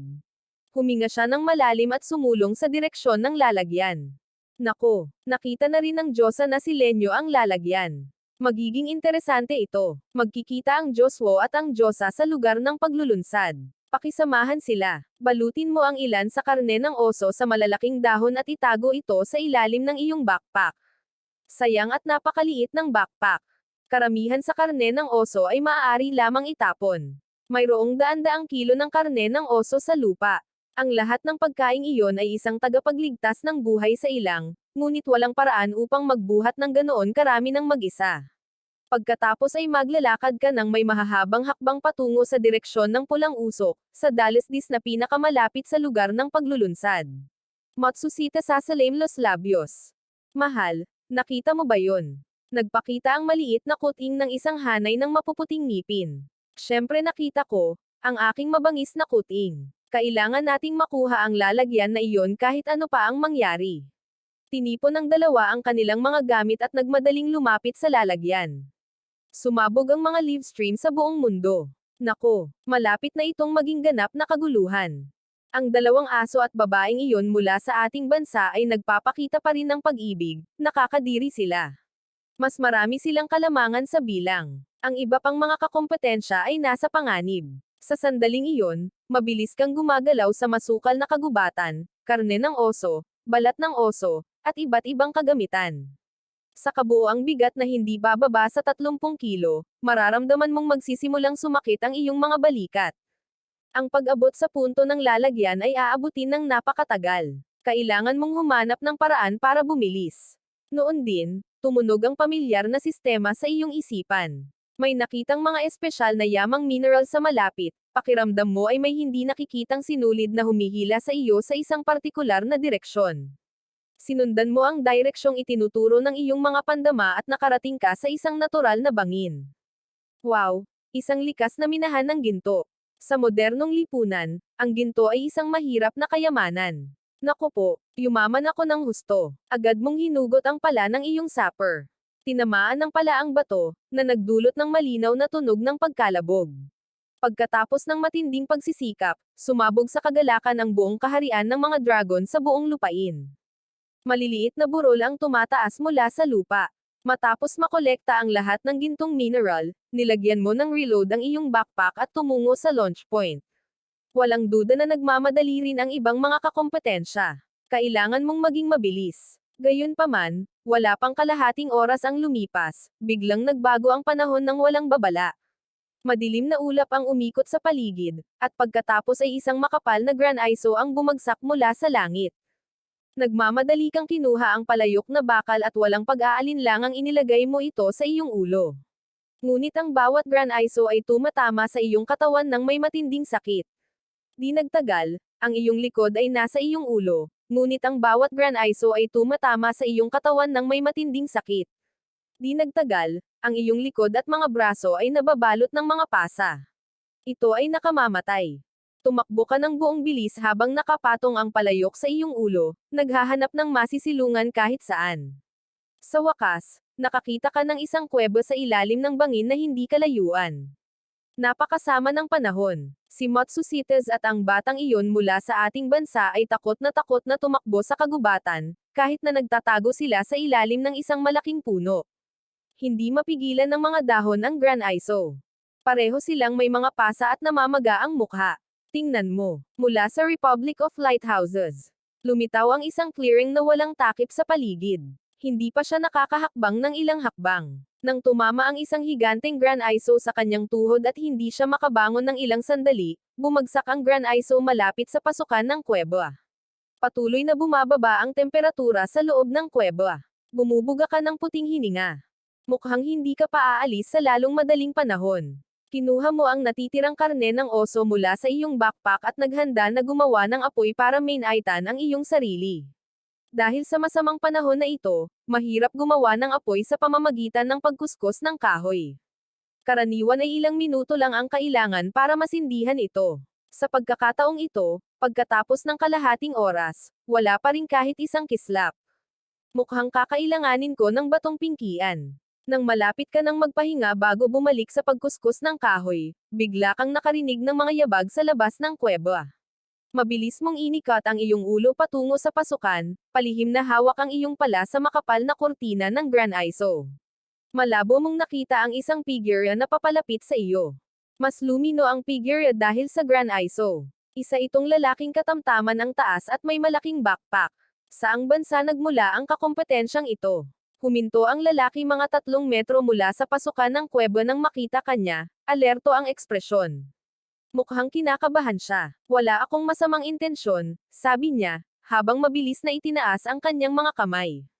Sasabihin kong ang lalaking ito ay dapat na taga-propesyonal na bansa, komento nila. Nang makitang hindi ka agad umaatake, medyo kumalma ang lalaki. Dahan-dahan niyang itinulak ang kanyang backpack patungo sa iyo. Ito lang ang gamit ko. Gusto ko lang samilong mula sa granizo at handa akong ibahagi ang aking mga kagamitan. Huwag mong pababayaan ang iyong pagbabantay. Sa ganitong kapaligiran, ang sinumang estranghero ay maaaring maging isang kaaway. Pero mausisa ka tungkol sa backpack na iyon. Punong-puno ito. Mukhang maraming laman. Tila napansin ng lalaki ang iyong pag-aatubili. Itinuro niya ang tuyong panggatong na nakakalat malapit sa pasukan ng kuweba at pagkatapos ay ang backpack na itinulak niya palapit sa kanyang sarili. Hehe, dahil kumikinang ang kanyang mga mata, ang ibig sabihin ng taong ito ay may mga kagamitan sa kaligtasan sa backpack. Umatras ka muna ng 10 hakbang. Habang itinuturo mo sa malayo gamit ang pala ng inhinyero, agad na sumunod ang lalaki, at masunod ang umatras ng 10 hakbang. Binuksan mo ang backpack para tingnan. May ilang nakapirming biskwit at lata. Sa ilalim ay may mga lubid, isang maliit na kutsilyo, at iba pang pangunahing kagamitan. Ngunit ang pinaka-nakakatuwa sa iyo ay ang ilalim ng backpack kung saan may batong-bato. Pagkatapos ay tumangala ka sa lalaking may halong lahi. Nasa posisyon pa rin siya ng pagsuko. Ano ang pangalan mo? Double. Peer. Wala ka ring nakitang tao mula sa iyong bansa. Oo. Lagi akong nag-iisa. Malas ako. Nawala ako ng 3 araw bago ako nakarating dito. Karamihan sa mga kalahok mula sa ibang mga bansa ay bumubuo ng mga pansamantalang koponan, at normal para sa bawat isa na tumakas ng mag-isa kapag may dumating na panganib. Ano ang gusto mo? Sandali na nag-atubili si Pierre, itinuro ang kuweba, at sinabing, gusto kong samilong mula sa ulan kasama ka. Sige. Pero sa ilang kondisyon. Nagliwanag ang mga mata ni Pierre sa tuwa. Anong mga kondisyon? Una, sundin mo ang sinasabi ko. Pangalawa, huwag mo akong tanungin ng personal na mga tanong. Pangatlo, kung may panganib, bawat isa sa atin ay tumatakas ng mag-isa. Wala akong pakialam kung pansamantala kang makipagtulungan, pero wala namang magiging pagkakaibigan. Bukod sa iyong sarili, wala kang lubos na mapagkakatiwalaan. Paulit-ulit na tumango si Pierre, pagkatapos ay mabilis na isinukbit ang kanyang backpack at tumakbo patungo sa kuweba. Nagsimula kang gumawa ng apoy. Una, nag-ukay ka ng maliit na butas sa lupa gamit ang pala ng inhinyero. Pagkatapos ay nagtipon ka ng mga tuyong bato sa loob ng kuweba at inayos ang mga ito ng pabilog. Kusang loob na inalok sa iyo ni Pierre ang batong pingkian at ilang tuyong dayami. Kinuha mo ang batong pingkian at mabilis na ikiniskis ang talim ng pala sa bato. Di nagtagal, isang maliit na apoy ang nagpawi ng mamasa-masang lamig. Tinusok mo ang karne ng oso sa isang patpat at inihaw ito. Napalunok ng husto si Pierre. 2 araw na siyang hindi nakakain ng mainit. Gusto mo ba ng makakain? Natatarantang tumango si Pierre, ang mga mata niya ay puno ng pananabik. Oo, syempre gusto ko. Ipagpalit mo na lang yan sa batong-bato mo. May kislap ng galit na bumalot sa mga mata ni Pierre, pero agad siyang bumalik sa normal at inabot sa iyo ang batong-bato gamit ang 2 kamay. Heto, kontento kang tumango. Hindi ito masamang palitan. Salamat. Maraming salamat. Maingat siyang kumagat at agad na naninangkit ang kanyang mga mata. Masarap ito. Anong klaseng karne ito? Karne ng oso. Nanlaki ang mga mata ni Pierre. Nakapatay ka ng oso. Nang walang karagdagang paliwanag, ipinagpatuloy mo ang pag-ihaw ng iyong bahagi ng karne. Lubos na nagbago ang kanyang ekspresyon sa iyo. Ang isang taong may kakayahang manghuli ng oso na kulay abo gamit ang kanyang mga kamay ay walang alinlangang isang mataas na antas ng mga ngaso. Ang pagsunod sa isang malakas na oso na tulad nito ay lubos na magpapataas ng kanyang pagkakataong mabuhay. Lihim siyang nagalak sa kanyang pinili. Sa labas, patuloy na bumabagsak ang Gran Iso, ngunit sa loob ng kuweba ay kasing init ng tagsibol. Tahimik nilang ninanamnam ang umuusok na inihaw na karne. Walang nagsalita muli, ngunit ang hangin ay napupuno hindi lamang ng aroma ng karne, kundi pati na rin ng bahagyang kakaibang kapaligiran. Paminsan-minsan ay palihim kang sinusulyapan ni Pierre, na may halos hindi mahahalatang kislap ng pagkalkula sa kanyang mga mata. Tunay kang kahanga-hanga. Ngayon lang ako nakakita ng sino man na kayang manghuli ng grizzly bear. Hindi ka sumagot. Nagpapaalab ka lang gamit ang patpat. Naiisip ko na ang isang taong kasing lakas mo ay tiyak na mayroong maraming magagandang katangian, tama ba? Sa wakas, sumulyap ka sa kanya, at nakaramdam ng pagkabigla si Pierre. Naalala niya ang tuntuning itinatag mo, walang personal na mga tanong. May kasabihan tayong mga Pranses, ang mga magkakaibigan ay dapat magtulungan. Iniligtas mo ako, at tiyak na gagantihan kita. Sa silid ng pagsasahimpapawid, may napansin ng kakaiba ang mga manunood. Hindi normal ang hitsura ng lalaking ito. Para siyang isang weasel na nagpaplanong magnakaw ng manok. Mag-ingat ka. Pakiramdam ko ay magdudulot ito ng gulo. Lumalim ang gabi. Sa wakas ay tumigil na ang pagulan ng granizo sa labas ng kuweba. Tumingin si Pierre sa relo niya at pagkatapos ay sa iyo, nagpapahinga ng nakapikit. Gabi na. Bakit hindi ka natutulog nang hindi man lang dinidilat ang iyong mga talukap? Walang pakialam mong sagot, at hindi ka rin natutulog. Ha ha ha. Nakagawian ko ang matulog ng gabi. Magpahinga ka muna. Kukunin ko ang relo. Tinitiyak ko sa iyo na walang magiging problema. Hindi ako inaantok. Agad na pinutol ng iyong tugon ang mga salita ni Pierre. Hindi mapakali si Pierre sa loob, ngunit pinanatili niya ang kanyang palakaibigang kilos sa panlabas na anyo. Pagkatapos ay magkasama tayong magbabantay. Ano man ang gusto mo. Lumipas ang oras, minuto bawat minuto. Lalong nagiging balisa si Pierre. Pasensya na, kailangan ko munang lumabas sandali para magpahinga. Nagbigay ka ng malamig, halos hindi mahahalatang ngiti. Kailangan mo bang dalhin lahat ng gamit mo para pumunta sa banyo? Bahala na, sabi ni Pierre, na parang nakatanggap siya ng kapatawaran, at mabilis na umalis sa kuweba.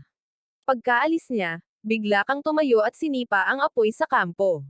Dala ang kanyang gamit, tahimik siyang naglaho sa dilim. Hindi nagtagal ay nakahanap siya ng lugar sa likod ng isang batong tinatakan. Binawi niya ang kanyang pana, at tuluyang sumanib sa gabi. Totoo nga, may problema ang lalaking ito. Wala pang 10 minuto, 2 palihim na yabag ang narinig mula sa malayo. Nasa kuwebang iyon si Iwan, isang taong may napakahusay na kagamitan. Tiyak na isa lang ang naroon. Hindi ka ba nila natuklasan? Sigurado ka ba? Binantayan ko siya buong gabi. Siya lang, malamig na tumawa si Hiwan. Una, patayin natin ang mga paa at kamay niya. Pagkatapos ay kukunin natin ang lahat ng kanyang kagamitan. Tandaan, huwag mag-iwan ng bakas. Pagkatapos ay sumugod silang dalawa na parang mababanggas na lobo patungo sa kuweba, ngunit walang tao sa loob, tanging isang tumpok ng nakakalat na abo lamang. Namutla si Pierre. Imposible. Nandito siya. Paano? Matalim na lumingon si Hiwan at tinitigan ka ng matalim. Tanga, nahuli ka na. Sa sandaling iyon, isang palaso ang tumagos sa hita ni Pierre. Ang napakalakas na tama ay nagpabagsak sa kanya sa lupa. Dahil sa takot, itinaas ni Hian ang kanyang itak at sumigaw sa direksyon ng palaso. Sino? Lumabas ka dyan. Ang sagot ay pangalawang palaso na tumagos sa pulso na hawak niya. Bumagsak sa lupa ang itak kasabay ng isang metal na kalabog. Si Yuan, habang nakahawak sa kanyang dumudugong pulso, ay napasigaw sa sakit. Dahan-dahan kang lumabas mula sa likod ng bato, ang iyong talim ng palaso ay nakatutok muli sa kanilang dalawa. Walang imak, dahan-dahan mong sinimulang iurong ang pana. Nakaligtas ang kuta. Matapos silang tapusin, sinimulan mong pagnakawan ang mga samsam. Ang simoy ng hangin sa gabi ay may dalang matapang na amoy ng dugo, ngunit wala kang pakialam. Ito ay kayamanan. Kayamanan, kasama ang ilang pinipiga na biskwit at kalahating bote ng tubig. Mayroon ding bagong-bagong pulang first aid kit sa ilang. Iyon ay halos pangalawang buhay. Pagkatapos ay isang Swiss Army knife, at sa backpack ni Hiwan, ang matipunong lalaki. Mayroong kalahating pinatuyong koneho, isang lubod na nylon, at ang itak mula sa lupa. Ito ang lahat ng mga dekalidad na gamit pangkaligtasan na matagal mo nang pinapangarap. Isinuksok mo ang lahat ng kapaki-pakinabang sa iyong backpack. Sa wakas, tiningnan mo ang dalawang bangkay sa lupa sa huling pagkakataon. Sa kabilang buhay, huwag kang mag-atubiling tumingin. Dahil dyan, tumalikod ka at naglaho sa gabi. Samantala, sa silid ng transmisyon ni Lunguo, nagkaroon ng matinding kaguluhan. Sumabog ang mga komento na parang love ng bulkan, sa sobrang siksik ay halos hindi mo makita ang larawan. Walang duda, ganoon dapat ang isang lalaking tagalunguo. Sa studio, tuwang-tuwa na hinampes ni Sabinin ang kanyang kamao sa mesa. Parang kontra-atake sa antas ng aklat-aralin, ipinakita niya sa lahat na sa kalikasan, ang pinakamapanganib na bagay ay ang puso ng tao. Gayunpaman, ang euphoria ni Wo ay lubhang naiiba sa katahimikan ng ilang mga bansa. Sa channel ng Emergency Global Meeting, isang kinatawan mula sa isang partikular na bansa ang pumiyok sa mukha. Galit niyang inakusahan si Lono Wo ng iyong mga aksyon, ngunit mahinahong sumagot ang kinatawan ni Lono Wo, kung tutuusin, ganoon talaga ang laro. Kaya naman, hindi nakakuha ng anumang konsesyon ang kinatawan ng bansang iyon. Dahil hindi siya makakakuha ng kalamangan sa pamamagitan ng mga patakaran, matindi ang pagbabante ng kinatawan ng bansang iyon. Sa loob ng 2 araw, ang komunikasyon sa pagitan ng mga kalahok ay aktwal na ma-activate. Pagkatapos, personal kong ibibigay ang uutusan na tipunin ang lahat ng mga natitirang kalahok mula sa aking bansa upang habulin ang lahat ng mga kalahok mula sa Longgo, anuman ang kapalit, pagkatapos niyang magsalita. Agad na nanigas ang kapaligiran sa silid ng pagpupulong, ngunit ang kinatawan ni Longwo ay mahinang tumawa lamang. Hihintayin ka namin. Samantala, sa ilang, dala mo ang mabigat na samsam sa iyong likod at tahimik na naglakad sa mga puno. Ang ulat ng iyong pagkatanggal sa 2 dayuhang kalahok ay naipadala na sa isang nakatagong kuweba na natatakpan ng mga baging. Hinahasa ni Lenny ang kanyang kutsilyong pangmilitar. Pagkaraan ng ilang segundo, biglang nag-vibrate ang kanyang relo. Nang makita ito, sumulyap siya sa screen habang binabasa ang ulat ng labanan. Naningkit ang kanyang mga mata. Isa na namang maliit na bansa. Magaling. Nang matapos siyang magsalita, lalong hamasa si Lenyo. Alam niyang hindi siya maaaring mahuli. Samantala, nakita rin ng iba pang mga kalahok mula sa Longwo ang mensahe. Isang matinding pakiramdam ng pagmamalaki at pag-asa ang bumalot sa bawat isa sa kanila. Di nagtagal, isang mahinang liwanag ang lumitaw sa silangang abot tanaw. Tumayo ka, pinagpag ang alikabok sa iyong mga damit, at pagkatapos ay isinukbit ang mabigat na backpack sa iyong balikat. Pagkatapos ay sinimulan mong maunawaan ang iyong direksyon at tumungo sa pulang tuldok. Magpatuloy sa paglalakad patungo sa haligi ng usok na may hitsurang nagpapakita ng matibay na determinasyon. Pagkatapos ng ilang oras ng nakakapagod na pagmamartsa, ang iyong mga binti ay parang puno ng tingga. Ang bawat hakbang ay labis na masakit, at nagsisimula pa nga itong manginig ng bahagya. Nagpasya kang huminto upang magpahinga at mabawi ang iyong lakas salamat sa iyong kamalayan sa kapaligiran na nasa antas ng master. Mabilis kang kumilos patungo sa lugar kung saan mas mahalumigmig ang hangin. Maya-maya ay narinig mo ang tunog ng umaagos na tubig. Hinawi mo ang mga palumpong sa harap mo, at biglang lumitaw ang isang sapa sa iyong harapan. Hindi gaanong malinaw ang tubig sa sapa. Hinihila nito ang maliliit na butil ng putik at tuyong dahon. Ngunit sa ganitong desperadong sitwasyon, walang alinlangan na ito ay isang pinagmumulan ng buhay. Sa sandaling iyon ay hinuhubad mo ang iyong mabigat na backpack, pagkatapos ay hinugot ang isang itak mula rito, lumapit sa batis at pumili ng isang puno na halos kasing kapal ng isang mangkok. Pagkatapos huminga ng malalim, malakas mong inihampas ang itak. Halos kalahati ng katawan ng puno ang natatakpan ng talam. Nang makita ito, hindi mo mapigil ang umungol ng mahina kasabay ng iyong patuloy na mga suntok. Wala pang 2 minuto, natamba ang maliit na puno ng may kalampag. Agad mo itong tinadtad at ginawang tumpok ng panggatong. Pagkatapos ay kumuha ka ng batong pingkian at gamit ang likod ng kutsilyo ay masigla mong kinayod ang itim na baras. Isang kislap ang lumabas at tumama ng eksakto sa tuyong materyal na inihanda mo para sa pagsindi ng apoy. Sa sumunod na segundo, dahan-daang pumailan lang ang malabughaw na usok at biglang sumiklab ang mga apoy. Sa isang iglap ay nagliliyab na ito. Isang mainit na apoy sa kampo. Nawala ang pagod at lamig sa iyong katawan. Ang sarap sa pakiramdam ng apoy, sabi mo habang kinukuha ang natitiklop na pala at naguhukay ng isang simpleng hukay ng tubig sa tabi ng batis, na may patong-patong na buhangin, maliliit na bato, at abo ng kahoy. Kinukuha mo ang malabong tubig mula sa batis at paulit-ulit na sinasala ito. Pagkatapos ay ibinubuhos mo ito sa isang palayok na bakal, inilalagay ito sa apoy, at hinihintay na kumulo. Kinuha mo ang kalahating tuyong kuneho. Ang karne ay kasing tigas ng isang piraso ng kahoy, ngunit sa iyong paningin, ito ay isang napakasarap na pagkain. Ang karne ng oso ay masyadong mataba, kaya hindi naman sasaktan ng isang maliit na kuneho. Sa pag-iisip nito, kumuha ka ng kutsilyong Swiss Army at madaling hiniwa ang karne ng kuneho sa maliliit na piraso. Itinusok mo ang mga ito sa mga sanga at inihaw sa apoy. Di nagtagal, ang taba ay nalalabas dahil sa init, at isang matinding aroma ng karne ang kumakalat sa kagubatan. Sa silid broadcast ng Longwo, hindi mabilang na mga manunood ang naaakit sa nakakaakit na eksenang ito. Sa silid-aralan, hindi napigilan ni Sabinin ang mapalunok ng husto, habang sa tabi niya ay seryoso rin ang ekspresyon ni Chen. Ang paraan ng paglilinis ni Kueo ng tubig ang pinakaklasiko at pinaka-epektibo.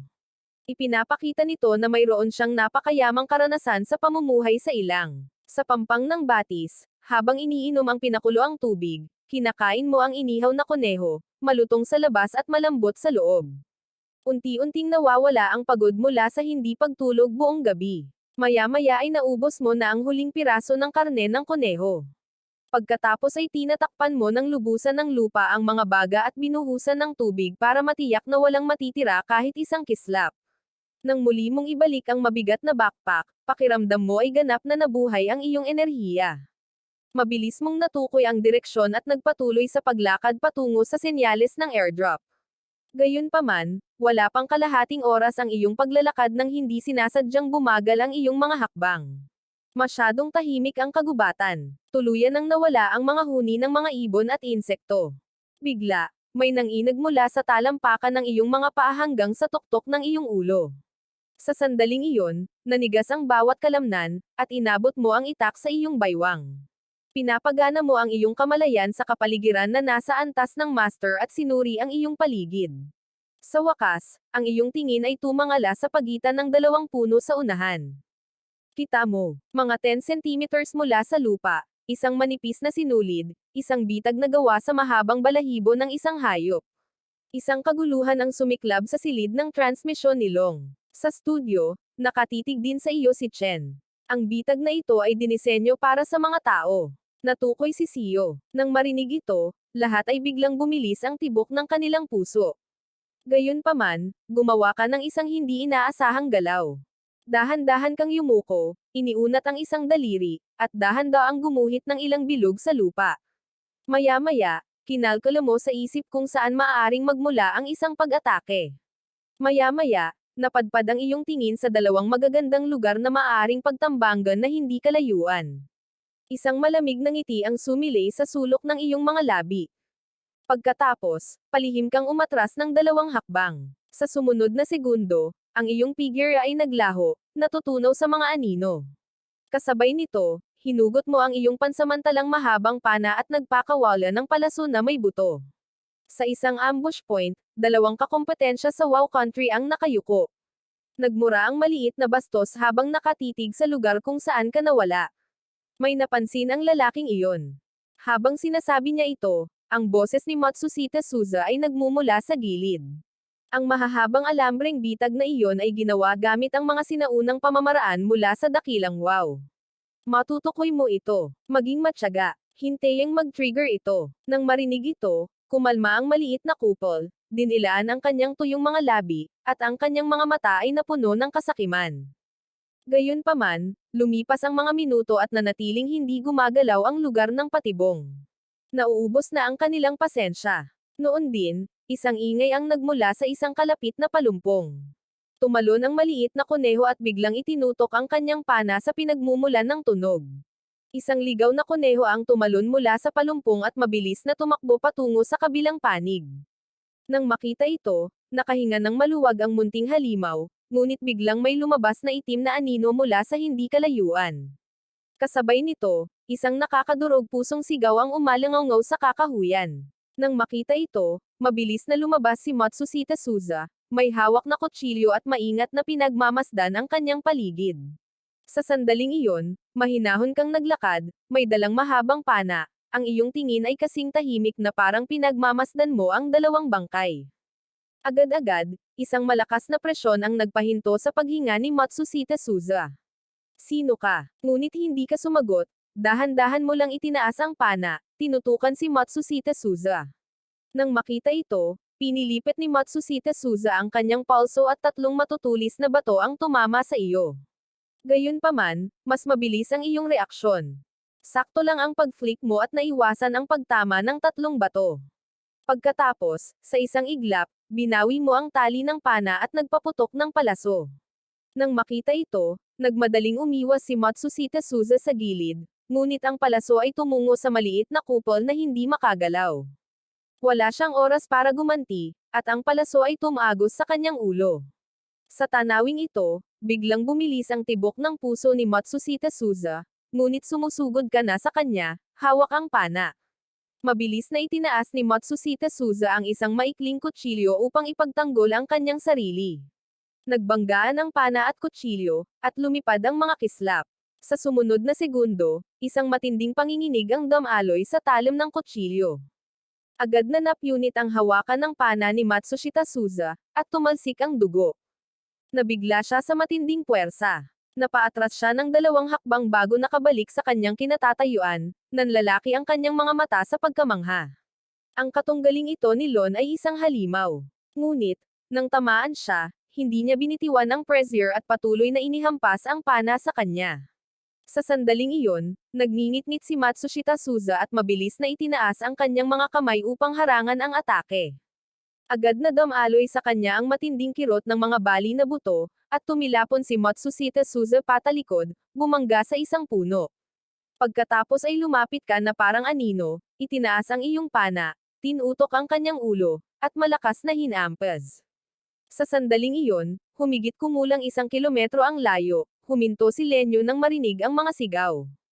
Agad niyang natukoy ang direksyon ng tunog, ngunit hindi siya sumulong ng padalos-dalos. Sa halip, tinakpan niya ang kanyang mga yapak at tumungo sa pinagmumulan ng tunog. Maya-maya, dumating si Lenyo sa likod ng isang malaking puno ng igos. Habang naghahanda siyang suriin ang sitwasyon sa hinaharap, isang ganap na itim na palaso ang biglang tumama mula sa kanyang likuran. Instinctively nagamulong si Lenyo sa gilid, ngunit ang palaso ay tumagos ng malalim sa kanyang hita. Agad na sumabog ang isang matinding sakit. Napaungol si Lenny Yu ng mahina. Mabilis na nadungisan ng dugo ang kanyang pantalon pang-combat habang tinitiis niya ang matinding sakit. Mabilis siyang gamulong patungo sa isang madahong palumpong. Maya-maya, may narinig na mga yabag. Isang matangkad at puting figure ang lumitaw, nakangiti. Mabilis ang reflexes ng maliit na pusa ni Lon. Sayang at medyo mabagal pa rin siya. Sa likuran niya ay may dalawang kakilakilabot na lalaki. Lahat silang tatlo ay mga kakumpetensya mula sa bansang Parola. Hindi nagmamadaling umatake ang puti, ngunit tiningnan ang mga mantsa ng dugo sa lupa at malamig na sinabi, magkakaroon kami ng magandang laro sa iyo.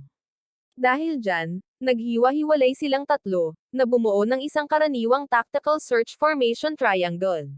Pagkatapos ay dahan-dahan silang sumulong, inikat ang lugar kung saan nagtatago ang mga Enju sa masukal na kagubatan sa kabilang panig. Kinokolekta mo ang mga kagamitan mula sa mga kakompetensya sa WoW. Sa sandaling iyon, dalawang pandaigdigang anunsyo ang tumugtog. Tinalo na ng kakompetensya ni Lon na si Xiaowo ang kakompetensya sa WoW. Tinalo na ni Matsushita Suza, ng kakompetensya ni Lon na si Xiaowo, ang kakompetensya sa WoW. Ikaw na batang paslit, sumabog ang broadcast room ni Lon. Samantala, napuno ng lubos na katahimikan ang broadcast room ng WoW. Kinolekta mo ang lahat ng mahahalagang gamit at hinalughog ang dalawa, kumuha ng isang maikling kutsilyo at kalahating lalagyan ng tubig. Pagkatapos, nang hindi lumilingon, tumungo ka sa direksyon ng airdrop. Pagkalipas ng kalahating oras, sa wakas ay narating mo ang iyong destinasyon, isang malaking kahon na gawa sa metal. Nakahandusay ito nang hindi gumagalaw sa clearing. Hindi mo ito agad nilapitan, sa halip ay maingat mong ininspeksyon ang paligid upang matiyak na walang mga pagtambang. Pagkatapos ay mahinahon kang nagsalita ng 4 na salita. Pagsasara ng lokal na programa. Sa susunod na segundo, agad na naglaho ang ilaw sa iyong relo. Nagdilim ang mga screen ng bilyon-bilyong manonood sa buong mundo. Bakit pinatay ng Diyos na si Wo ang broadcast? Sabik na sabik akong malaman kung ano ang nasa loob ng kahon. Hindi mo pinansin ang ingay sa labas at dahan-daang binuksan ang kahon na metal. Sa loob ay may ilang selyadong supot ng patatas na mataas ang ani at hindi tinatablan ng lamig, mais na mabilis lumaki at hindi tinatablan ng tagtuyot, at soybeans na mataas sa protina. Mayroon ding dekalidad na first aid kit para sa militar, isang palakol na panggamit sa maraming bagay, at isang solar charging panel na kasing laki ng palad. Nang makita ito, nagliwanag ang iyong mga mata. Ang mga butong kayang gumawa ng pagkain ng maaasahan ay may halagang higit pa sa anumang sandata. Sa pag-iisip nito, mabilis mong inilagay ang mga bagay sa iyong backpack. Pagkatapos ay kumuha ka ng isang M1911 pistol at 2 magasin mula sa backpack at inilagay ang mga ito sa loob ng wala ng laman na kahon na metal. Matapos mong gawin ito, naghanda ka ng simulan muli ang transmisyon. Sa sandaling iyon, isang malakas na pakiramdam ng pangamba ang damaloy sa iyong katawan. Maraming tao ang papalapit. Agad na naging matalim ang iyong tingin at mabilis kang dumulas sa likod ng isang malaking puno. Di nagtagal ay narinig ang mga yabag at boses mula sa kakahuyan. 3 kakompetensya mula sa Lighthouse Country ang lumitaw sa clearing, at sa pagitan nila ay may dala silang isang tao, ang nasugatang si Lenyo. Ang pangunahing kakompetensya ng Lighthouse, si Kanin, ay sumulyap sa airdrop at pagkatapos ay ngumiti ng may paghahamak, sabay malakas na sabi, lumabas ka, kaibigan ng Dragon Nation. Alam kong nandito ka. Kung ayaw mong masaktan ang iyong partner, masuner ang ibigay mo ang nasa airdrop. Nang marinig ito, hindi ka gumalaw, ngunit mabilis mong sinuri ang sitwasyon. 3 kalaban na armado ng mga pinagsamang pana at recurve bow, at isang matipunong lalaki na may palakol. Ngunit sa iyong panig, nawala na ang kakayahan ni Lenyo sa pakikipaglaban, at maliit na lamang ang tsansa ng direktang laban. Dahil sa kawalan ng tugon, nawalan ng pasensya si Kane. Iminuwestra niya ang matipunong lalaki, na nang makita siya ay nagpakawala ng isang nakakatakot na tawa at itinutok ang itak sa leeg ni Lenyo. Nang makita ito, dahan-dahan kang lumabas mula sa likod ng puno, nakataas ang iyong mga kamay at may bahagyang tensyon sa iyong mukha. Huwag mo siyang saktan. Nasa kahon ang lahat. Maaari mo itong kunin. Nang marinig ito, napangiti si Kanin ng may kasiyahan. Ayos lang yan. Buksan mo ang supply ng hangin at tingnan ko kung anong kayamanan ang nakuha mo.